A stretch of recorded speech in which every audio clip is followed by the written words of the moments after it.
All right, guys, so in the last video, we talked about pre-attack indicators, and we talked about how everything has to funnel through pre-attack indicators in order to get you into that physical form of violence.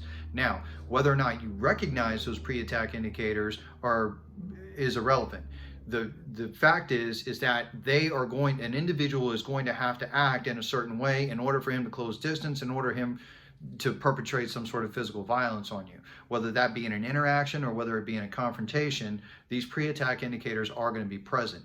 Now, what's going to end up happening is whether or not you recognize those pre-attack indicators is going to determine whether or not you're on the action side or the reaction side of that equation. So one of the things we want to talk about, and I told you guys we're going to talk about, is we're talking about peripheral vision and normal cone of vision and the effect that that has on reaction times. So one of the things that we've kind of seen, and you can break up cone of vision, you can break up peripheral vision into near, mid, and far, and focal planes, and you can go into all this and stuff. But for our purposes, what we want to look at normal cone of vision versus peripheral. One of the things that studies have shown is that peripheral vision has a tendency to be about 50% slower than normal cone of vision as far as reaction time goes. So one study that I had read talked about how reaction time was right around a quarter to a half a second in individuals who are actually attentive and paying attention, just depending on their level of training and stuff. Roughly about a quarter to a half a second to a particular stimuli. When that stimuli was present in the peripheral, then an individual reacted on average about 1/10 to 2/10 of a second slower, which when we're talking about a quarter second reaction time, 2/10 is, it's almost double the time. So if we split the difference, we're looking at basically about a 50% reduction in reaction time for things that are operating within the peripherals versus things that are happening in our normal cone of vision. Now, why is this important? Well, it's important because range plays into this. So we talked about the pre-attack indicators, and I gave you guys an example that you're getting out of a vehicle and a guy's closing up on you and he's like, hey man, really nice car, so on and so forth. And what some of us have a tendency to do is we all have a tendency to kind of want to look away. We want to look away from this individual because maybe he's going to ask us for money, or whatever the situation happens to be. But we don't want to make eye contact with this guy because we don't want to even acknowledge that he exists. So as we're sitting here, we're like, yeah, we're kind of looking away, we're looking back in the car, thanks man and stuff. What you just did was you just moved him from your normal cone of vision into your peripherals, which means that if he is going to act out, you're going to be affected by about a 50% reduction in reaction time than you otherwise would be. So as this individual begins to close distance, what I've got here is I've got two pins just representing two guys. We've got 70-degree cone of vision, and then we've got peripheral, which peripheral vision extends out to about 170 degrees. Now, keep in mind, some of this is based on individuals and stuff like that, but on average, at least the national average that I was able to determine is about 170 degrees this way, and about 70 degrees for this way and this way. So that 70-degree cone of vision right in here, this is my normal cone of vision where I can pay attention to the things that this guy is doing.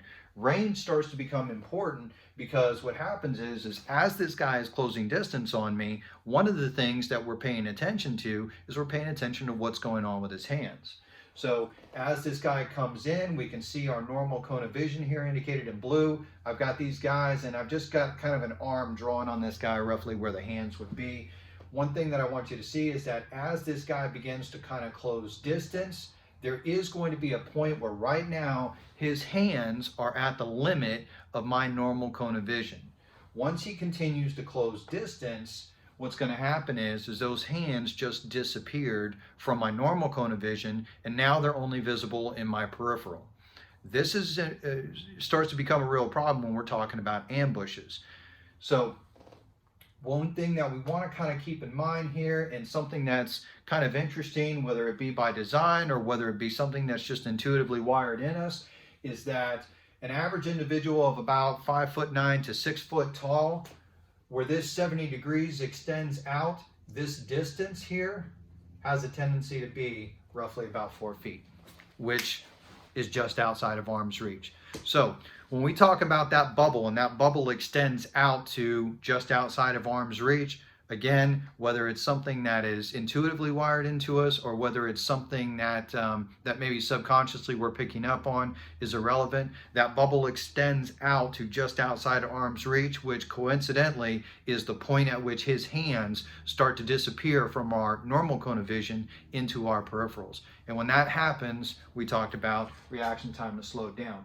So what sort of effects does reaction time have on the speed of the stimuli? Well, one of the things that the one study that I had actually read, there was 2 factors that affected reaction time within the peripherals. Number 1 was the training of the individual. So they did some testing on soccer players and things like that, and one of the things that they had discovered was that soccer players had incredibly fast reaction times within their peripherals, largely because of the fact that they're having to take in information about where other players are and still be able to kind of feel the ball coming to them and kick it off to other players and so on and so forth. So one thing that we can see is that training does affect reaction time. And this is something that we've shown before in the past when we looked at the more in-depth look of the OODA loop, and we talked about how Hicks' law, which what's his name? I don't even want to give him airtime, but like he likes to misquote Hicks' law all the time. One of the things that we see is that training does affect reaction time and does give you faster reaction times because it exposes you to the stimuli and makes you more familiar and so on and so forth. So training is absolutely something that will help your reaction time. The other thing that they discovered was that speed of the stimuli affected reaction time. So one of the things that we can see here is that as that individual starts to get into close, or let's just use another example. As I'm sitting here, I'm having a conversation with you, and then all of a sudden out of my peripheral, a bus comes racing by and he's closing distance on us. I'm going to pick that kind of change up in my peripherals, and that's going to instantly make me kind of want to react. My reaction time is going to be faster to that sort of stimuli than if I were having a conversation with you and somebody were to just kind of casually walk up slowly and so on and so forth. Now, this is important when we're talking about the interaction and the potential ambush as well, because as this individual closes down on you and as he closes that distance, his hand can have a tendency, if it's in that peripheral, to want to leave the fight slowly and methodically, and only once he's secured his weapon does he come forward. So these are things that we want to kind of pay attention to, and this is why distance starts to become a real issue, is because as this individual closes down on me, his hands are in a normal cone of vision, he's not doing anything threatening. Once he gets inside here, if he were to slowly and methodically reach for his weapon, you are less likely to react to it because you're hindered by the speed of peripheral as well as the peripheral vision reaction time deficit in and of itself. So both of these things are going to play into how you're going to react and why it's important that you not let somebody get within that bubble there. You're just outside of arm's reach. So how are you going to deal with that? Well, one of the things that I do is I teach people to control the center line. So I bring my hands up roughly about my chest in a non-confrontational manner. There's other ways that you can deal with it. I know some guys, they kind of do one of these things, or they kind of have their hand up at their face. Maybe they'll kind of have their arms crossed, but they're not actually interlaced. They're just kind of crossed across here so that at any point I can protect myself. The point is that for me personally, I want to bring my hands together because I want to control this center line. I don't want my hands spread, making that center line wider, allowing him to get inside that space.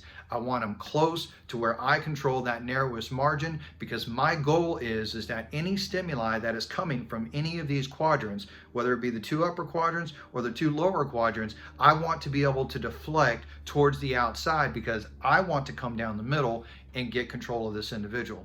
So when we're talking about peripheral, normal, reaction time, speed of reaction time, distance, all of these things play into all of it. So the study of violence is more than just figuring out how to beat somebody up. It's all the things that are going on in the fight, and even some of the biological things that are going on in your mind, and the neuroscience that is going on as far as things like reaction times and things like that, because all of those things play into basically making you a better warrior and more attentive. And ultimately, one of the things that it's going to actually decide is whether or not you end up on the action side of the equation or the reaction side of the equation.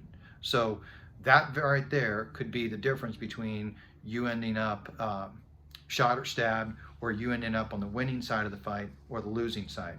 So you guys think about that. Watch all these videos, kind of, and take them all into consideration and stuff, because all of them are important on basically how we got to where we got to, and why we have the system that we do.